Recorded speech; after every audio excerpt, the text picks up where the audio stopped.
Get all the news and controversy of the NFL right here on the Blitz Zone with your hosts, Eric Rosen and Jamie Hickson, as they discuss the hot topics concerning your favorite players and team, the winners, the losers, the big plays, and the big hits from around the league. Right here, only on the Blitz Zone.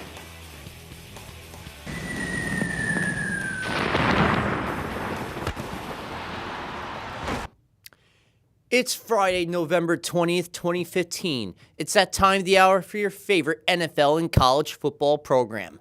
Welcome to another episode of the Blitz Zone. Hi, everybody. I'm Eric Rosen, and we're coming to you live from the studios of CTV in Staten Island, New York. And with me, as always, on the journey to Super Bowl 50, my man, my co-host, Mr. Jamie, the sportsman Hickson. Eric, as always, a pleasure working with you.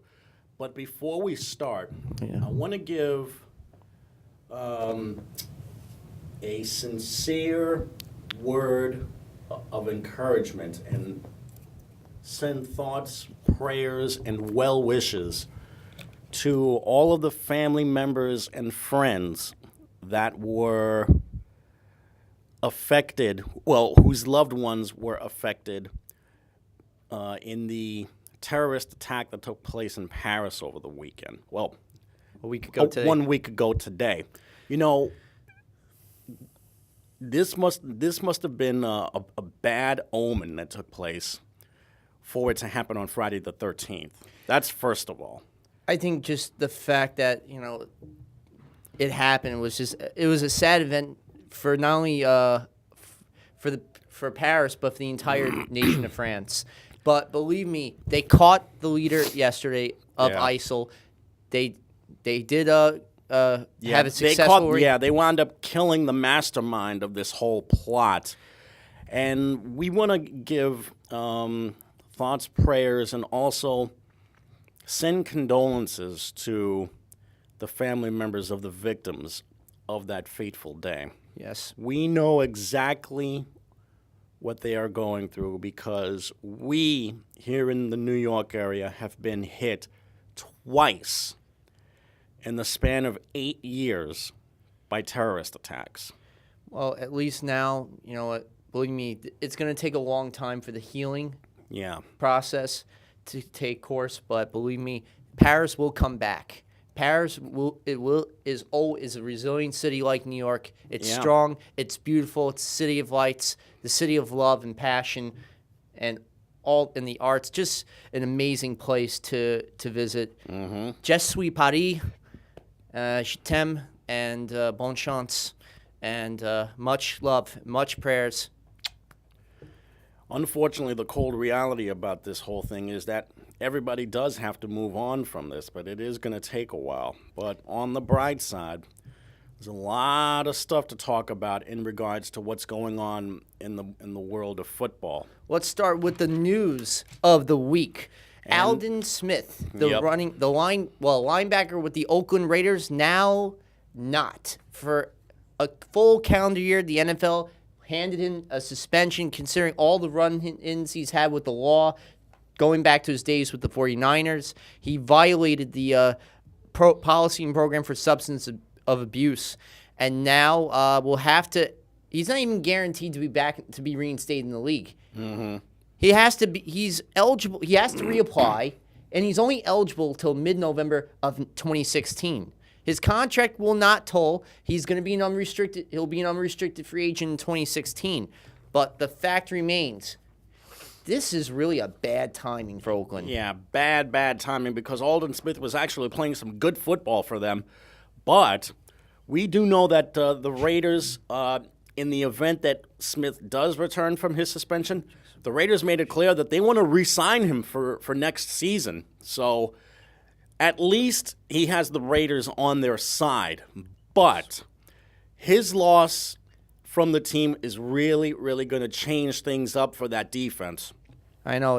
And the fact is, when you had him and Khalil Mack together, a really great up-and-coming player, second-year player out of Buffalo, they really combined for 62 hurries, 9 sacks, 8 quarterback hits. They were fearsome twosome in that defense, considering all the injuries that they've had. Now they're going to have to go to Ray Armstrong and Benson Mayowa to really take care of things. Because the last week, they got rocked 30-16 by the Vikings. Now it could get even worse. As for injury, things that could get worse, well, Peyton Manning, unfortunately, is now battling plantar fasciitis. As you noticed last week in their 29-13, the Broncos' 29-13 loss to the Chiefs, and the 4 interceptions that accompanied Peyton Manning that brought his total to 17 on the year. Now we found out that he was playing with some discomfort from the turf that he suffered in the 27-24 loss to the Colts the week before. Yeah, it turns out that he wound up suffering from plantar fasciitis, which is a very common foot injury that most athletes suffer from. And we had thought that he was benched because of his terrible play. Turns out there was the plantar injury, which is now a fully torn plantar fascia, was what sidelined him. So we know he's going to miss this weekend, that's for sure. Against Chicago, yeah. Yeah, after that, whether he returns or not is anybody's guess, but there is already some talk that maybe Manning might have come back one more season too many. The guy, let's face facts, he was not playing great this season, but it's still Peyton Manning. If he's 100% healthy, he can still be a very good quarterback. Whether it's for the Broncos or somebody else. It's just a whole new coaching system. Bring Gary Kubiak, a guy, like I've mentioned so many times, zone blocking, running offense, as opposed to a guy who likes to run out of the shotgun. Mm-hmm. Those are two very different schemes that were going to butt heads. So they compromised with the pistol formation. But honestly, let Peyton Manning be Peyton Manning. Yeah. Gary, I'm sorry. I know you're the head coach, but to me, you're the coach in name only. Yeah. It's really Peyton Manning who should be the one coaching the team, telling the players what to do. You should just be admiring and saying, nodding your head yes at everything that Peyton says. I'm not sure that Kubiak will ever go that far because just like Peyton, Gary's a really strong-willed guy. But at the same time, there's going to come a point where sometimes the coach really does have to defer to the superstar because he's just been around that long. But and not only that, but starter. Yeah, not only that, but Gary Kubiak is a former quarterback himself. He was John Elway's backup on the Broncos all those years ago. So you would think, backup. Mm-hmm. So you would think that maybe Kubiak and Manning would be on the same page because they're both quarterbacks and both working for John Elway. Yeah.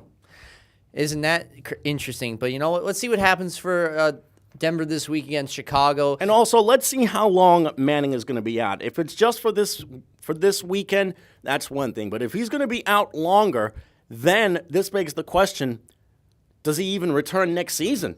I don't know. That all depends on the player and his health. That's a question that is months ahead from answering. Not only that, he's approaching his 40th birthday in the spring.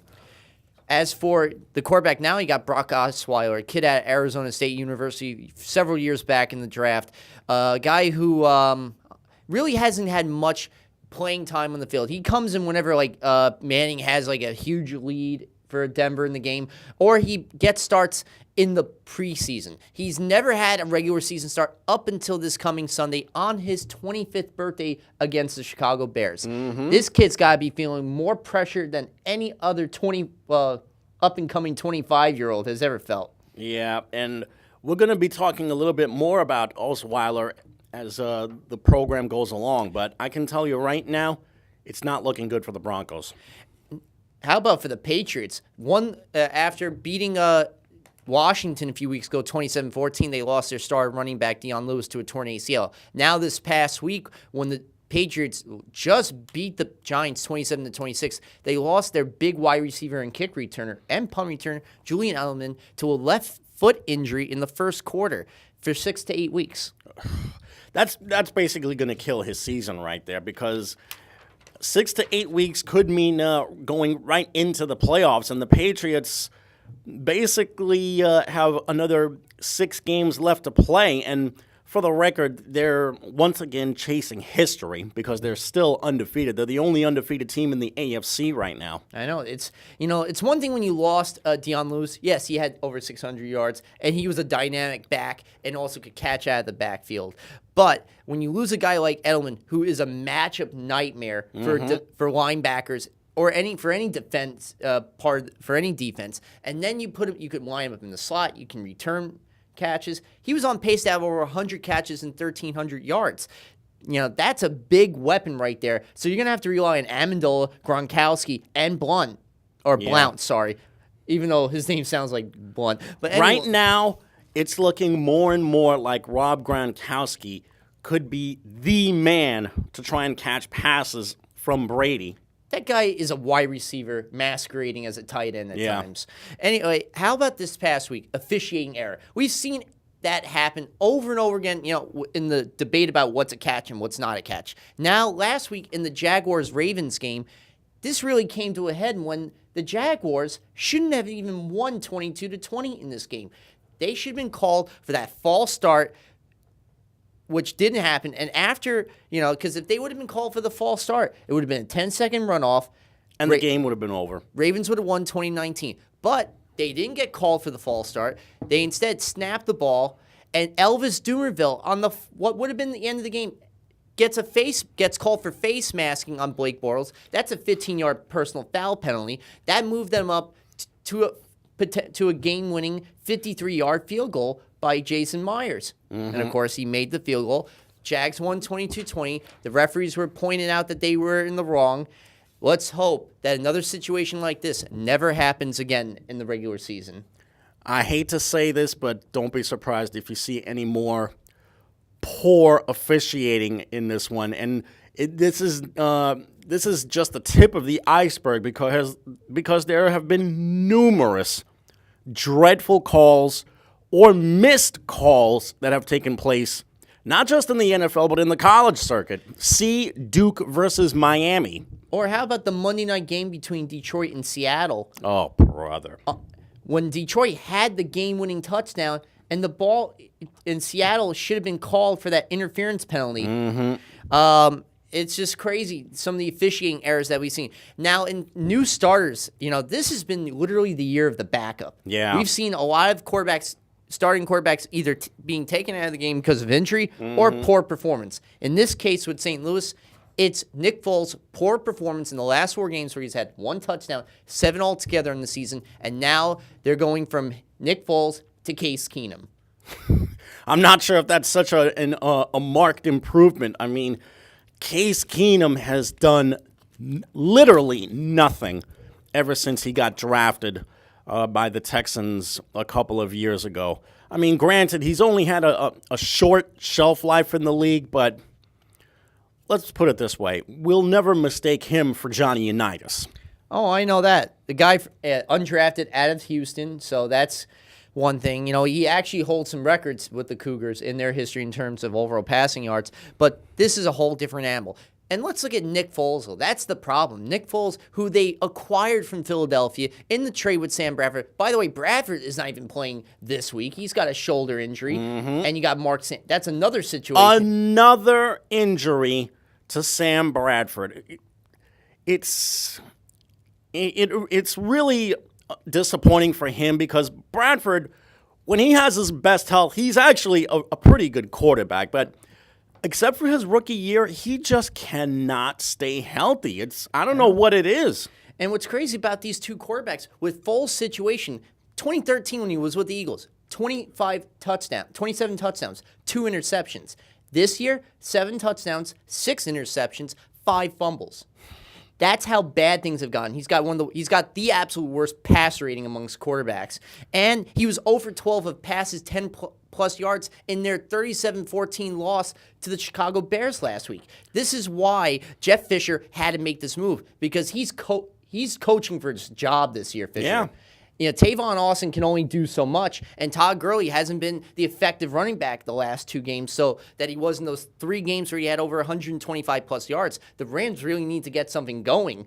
Their stadium can't even sell out. They had their best tickets were this past weekend 55,000. They were still 8,000 shy of capacity. Oh, brother. But that's a whole other issue. Yeah, this just goes to show you, if you build it, they will come. The Rams have been horrible for 10 years now. And, of course, Brandon Whedon got released by the Cowboys. Now he's a Houston Texan. Good luck, Houston. You're going to need it. That's not much of an upgrade either. Let's go to recapping Week 11 of the NFL season. Please. Starting with Monday night, the Cincinnati Bengals in the Queen City hosting the Houston Texans. Cincinnati, one of the 3 undefeated teams left in the league. Well, not anymore. Why? Third quarter, we see T.J. Yates come in for Brian Hoyer after he gets concussed. Throws the go-ahead game-winning 22-yard touchdown pass to DeAndre Hopkins. And with just 40 seconds left, A.J. Green fumbles on what would have continued a potential game-winning drive for Cincinnati, but instead fumbles the ball. Houston recovers it, runs the clock out. Houston wins 10-6. Well, first off, the Texans have been pretty much kept afloat the first half of the season by their defense, especially that front four, which has been spectacular. Second, Cincinnati had every single chance to try and win this game, and they just did not get the job done. This was practically the Texans dictating the tempo of this game the entire time, and it was their defense. Of course, that dropped or that fumble on fourth down did not help matters, but the Texans were just spectacular. The Jets are going to have a lot of trouble this weekend.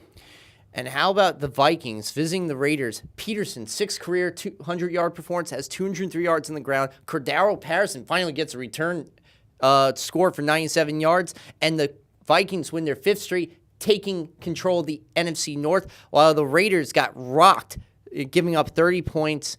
It was just, and the matchup nightmare. Linval Joseph, the nose tackle for the Vikings being matched with Tony Bergstrom, the backup center. Right there, that contributed a lot to Carr being unable to play. He was under pressure and got sacked twice. And if Linval Joseph sounds familiar, it should, because he's an ex-Giant. That's number one. Number two, the Vikings are for real, folks. I mean, they've been carried by All-Day Adrian the last 5 games, all victories, and Teddy Bridgewater has done exactly what he's been supposed to do, which is manage the game well. Stephon Diggs, a great receiving, and that defense in the top 10 of the league. That's why they brought in Mike Zimmer. He brought his experience from Cincinnati to this team. And he's got them believing in themselves. That's the mark of a really good head coach. And you mentioned the defense. The defense has just been dynamic this season. Now, they've got a real step up this weekend. They've got the Packers, and the NFC North is on the line. Well, Will they respond? Yep, we'll get into that in a little bit. How about the Jaguars-Ravens? We mentioned earlier, Jaguars won 22-20 over the Ravens. And by the way, the Jaguars ended their 13-game road skip because of that victory based on a bad officiating call. Yep. The Browns, of course, go to a steel town to take on the Pittsburgh Steelers. And it's not Landry Jones that starts in the game. Well, that plays for the majority of the game. He got injured after just 7 snaps, twisting his left ankle, unfortunately. And then comes in the backup, the best you can ever have, Big Ben. Ben Roethlisberger was the best backup quarterback this past weekend, and he showed exactly why. He also showed why he's been a multi-time Super Bowl champion.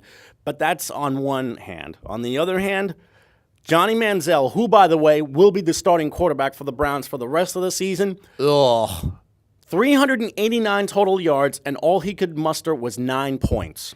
I know. And you know what? The fact that he had that touchdown overturned didn't help much either in the game. It was just, the Browns, honestly, the only thing they improved was their rushing defense, which was last in the league coming into this game. They did a good job shutting down D'Angelo Williams. I will give them that. But other than that, the Browns... That's nothing to crow about, man. They were terrible, and they lost 30-9. By the way, Antonio Brown had another 100-yard performance and 2 touchdowns. Miami, look at the comeback they had against Philadelphia, including Ryan Tannehill's go-ahead 4-yard touchdown pass to Jarvis Landry. They win 20-19 in Philadelphia. Covered themselves up really well in this game, and the Dolphins, could they be set up to try and make a run the rest of the way? Well, they're still in the race for the AFC wildcard. They have no chance at the division. Nobody has a chance at the AFCs. Not the Bills, not the Jets, not the Dolphins. That is the Patriots division, hands down. And the fact that Rashad Jones got the game-ending interception off of Sanchez in the end zone, that was huge too. And the Bears, as we mentioned, actually they beat the Rams 37-13. I was off by 1 point, but nonetheless, Jeremy Langford, 83-yard touchdown, untouched, by the way, on the left side. And Zach Miller, for the second straight week, those two have been big weapons for Jay Cutler. They beat the Rams 37-13. And Zach Miller has been the guy for Jay Cutler to work with on that offense. And to think, Jay Cutler has actually been an X factor for them. And a guy you, in the past, have never been the biggest. I've never been a Jay Cutler fan. I mean, all of that talent, and he somehow he's just been able to muster X amount of wins for the Bears and the Broncos for his career. And do we also have to mention the fact that he's also a locker room cancer? Well, this week, though, I think what's really improved is Adam Gase, the coordinator. He brings that same shotgun-style offense he had with Denver, with the success he had with Peyton Manning with Denver. He's bringing that to Jay Cutler. He's really improving his game. He's throwing better. He's not making as many costly errors as he had last year when he had 21 total 18 total turnovers last year. Mm-hmm. He's not going to make that same mistake again. And I think John Fox is getting this team ready for a potential wild card run in the NFC if things keep going the way they are. How about the Panthers? The only undefeated team left in the NFC, and they remained as so, beating the Tennessee Titans 27-10. Newton, a fourth straight game of a passing and rushing touchdown.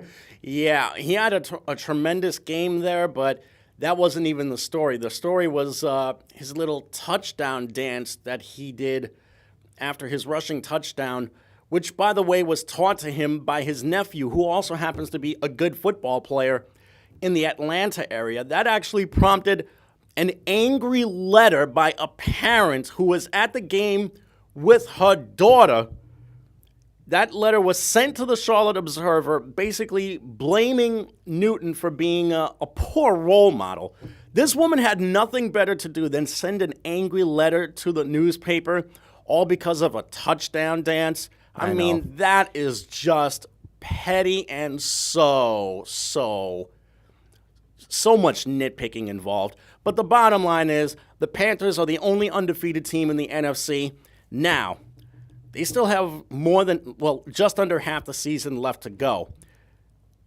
Is this team serious enough to consider as a Super Bowl contender, or are they just another flash in the pan? I think they have a chance. You know, this year the rushing offenses team has been tremendous with Jonathan Stewart and Cam Newton. They're 7th in the league in rushing yards. Greg Olsen has been a great go-to weapon. We're seeing Devin Funchess actually being utilized, the second-round pick out of Michigan. Mm-hmm. He's ever since Kelvin Benjamin tore his ACL before the season began, we all thought that this was going to be the road to hell for Carolina, and it hasn't. It hasn't been the highway to hell this year. It's been really just heavenly for them. It's been awesome. In fact, Newton completed his first 11 passes. He's being a good, accurate passer, and the guy can run the ball. Yeah. A lethal combination. And the defense, when you got Josh Norman, the pick master that he is. Mm-hmm. Wow. And Luke Kuechly is back healthy. I love this team. Now, Dallas, trying to end their 6-game losing set, can't even do that again. Why? Well, they had a chance to end Jameis Winston's go-ahead touchdown when he went up in the air. The goal line fumble would have ended the game, except the defense gets called for a stupid defensive holding penalty. So right there, it keeps the drive alive for Tampa Bay. And what does Jameis Winston do? He runs on the end around to the right side, getting the game-winning touchdown, a 1-yard keeper, 54 ticks to go. And unfortunately, Des Bryant drops what could have been a huge game-winning catch in the fourth quarter.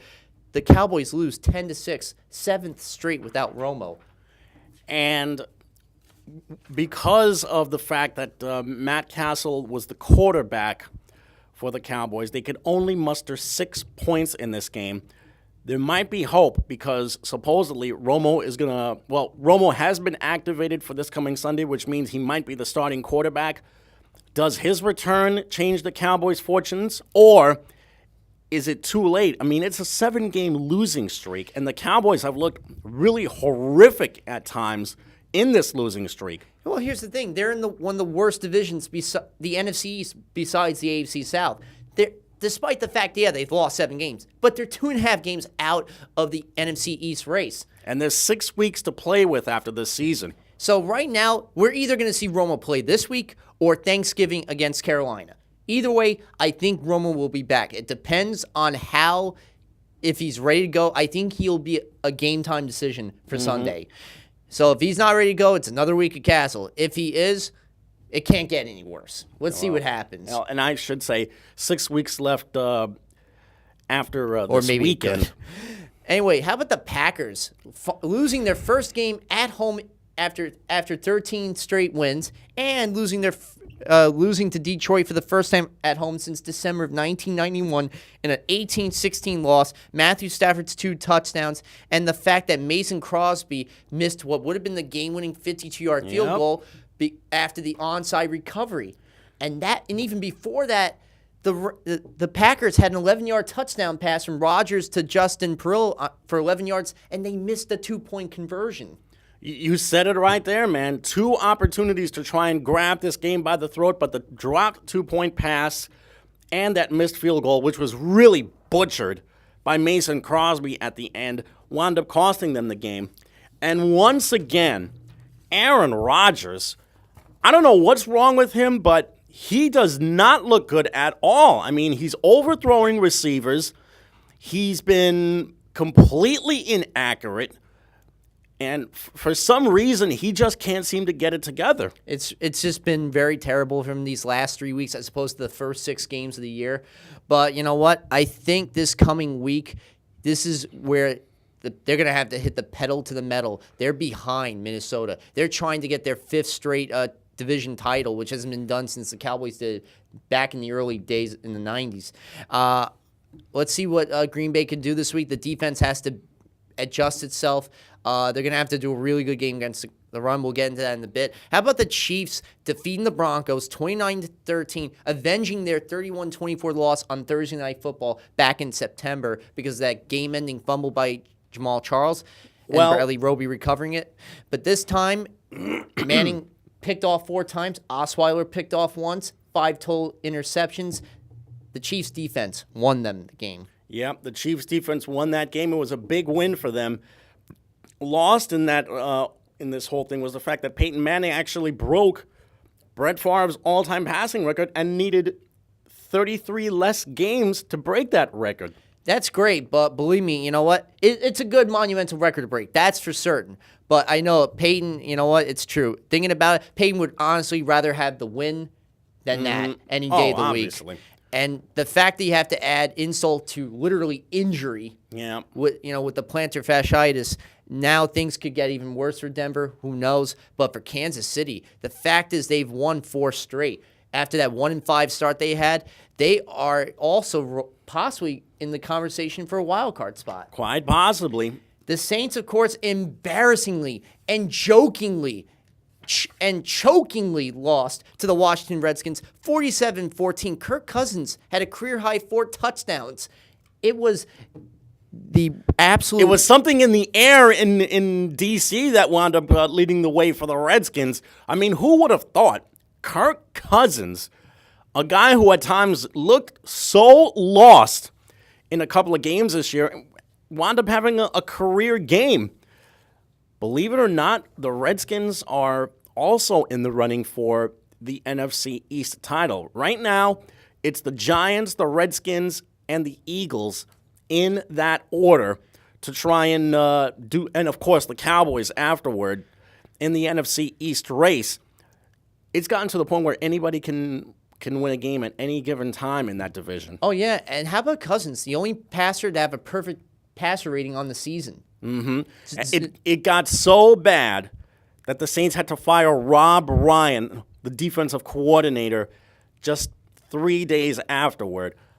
Plain and simple, the Saints are just a colossal disappointment to watch, offensively and, more importantly, defensively. And those 2 fourth-quarter interceptions off of Breeze didn't help either. So 47-14. And the Cardinals beat the Seahawks 39-32 on Sunday Night Football. First time the Cardinals won in Seattle since December of 2013. Carson Palmer, yes, he had 2 balls that were stripped from his hands, one that led to a Bobby Wagner touchdown in the fourth quarter, but it was Andre Ellington's 48-yard touchdown run with about a minute 58 left that really put them over the edge, and now they got a 3-game lead in the NFC West. And Carson Palmer's got a big Sunday night showdown with his old team. We'll get into that in a bit. The Patriots, of course, as we mentioned, just barely beating the Giants 27-26 on the game-winning Gostkowski 54-yard field goal with 1 second left. And there's a touchdown from Odell Beckham that could have happened and didn't, and the game-ending interception by Landon Collins that should have been caught. And Jonathan Casillas on 4th and 10 at the Patriot 30 should have defended that area well. Didn't, and let Amendola converted on that fourth down. That's 3 opportunities that the Giants had to try and win this game. And, well, first and foremost, Odell Beckham Jr.